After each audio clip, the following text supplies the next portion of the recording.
Mr. O'Neill has no comment, so just lay off. Right here, please. That's it. Thank you. My pleasure. I'm so glad that Joy went out to the lake, because I'd hate to see her have to go through this. You should have gone home after the morning session. You should have gone to the office or someplace. I told you why I have to be here, Rafe. It's important to me. I'm representing my family. No, I don't understand that reasoning, but I guess there's no point in arguing with you, right? No, there isn't. All right. Excuse me. Hey, Ray. Hi. I'm doing okay. She's hanging on by a thread. I was just trying to talk her out of this. She's like her old man, stubborn Irish. All right. That's the nicest thing you could have said to me. Oh, I think my client is... Come on. No comment. Now, look. Once my client is exonerated, we'll make ourselves available to all of you, but you got to cooperate for a while, all right? Is that a deal? All right, come on. I'm telling you, make way.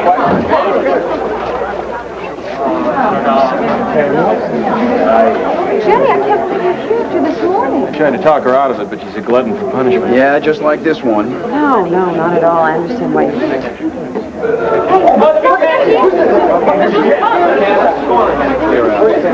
Mrs. Cannon, when did your husband find out that your alter ego was having an affair with another man? Do you consider that adultery? I beg your pardon? If you don't back off, you're going to need a whole week of appointments. You got me? Excuse us, could you coming through? Excuse me, please. Excuse me, sir. Please, no picture. Please, no. What is the matter with Viki coming here like this? She was subpoenaed. By the defense. Oh, well then why didn't she at least come up the private elevators? Well, you know as well as I do that Viki never requires any special treatment. I think they're about to start. Excuse us.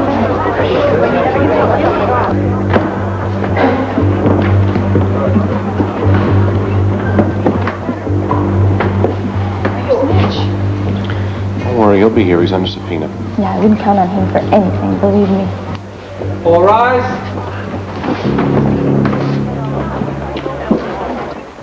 Please be seated.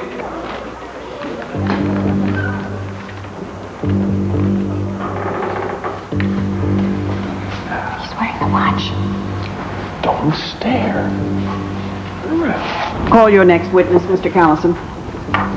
People call Mitch Laurence.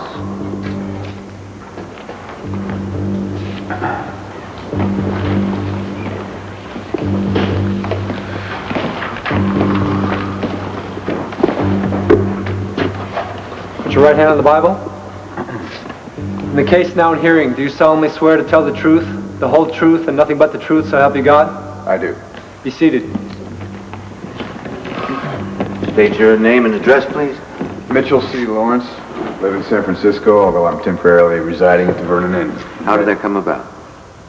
Well, I came east to visit Tina Clayton. The defendant. That's right. When was that? That was, I think, May this year. You came back to renew an acquaintance. Yes. Now, how did you find the defendant? Was she at all changed from when you'd known her in San Francisco? I'm afraid so. In what way? Objection, Your Honor. Counsel is asking the witness to draw a conclusion he's not qualified to do. I will rephrase, Your Honor. Mr. Lawrence, what unusual activity was Tina Clayton involved in when you arrived in Llanview? Well, she was trying to establish a relationship with Victoria Buchanan, claim the Lord name, and what she thought was her share of the fortune. Did this consume a great deal of her time and energy? Yes. Now, how did she go about this? Did she approach Mrs. Buchanan directly? On several occasions, her and her husband both, and anybody else who would listen. Yeah, before counsel objects, I'll establish. Mr. Lawrence, you were an eyewitness to some of these confrontations, yes? Yes. As were many other people. I'd say it was pretty much common knowledge to just everybody in the whole town. So was there any personal animosity between the defendant and Victoria Buchanan? Tina was very bitter towards her. Yeah. How about Mr. Buchanan? Oh, she hated him. Well, he hated her, Objection, too. Your Honor. Sustained.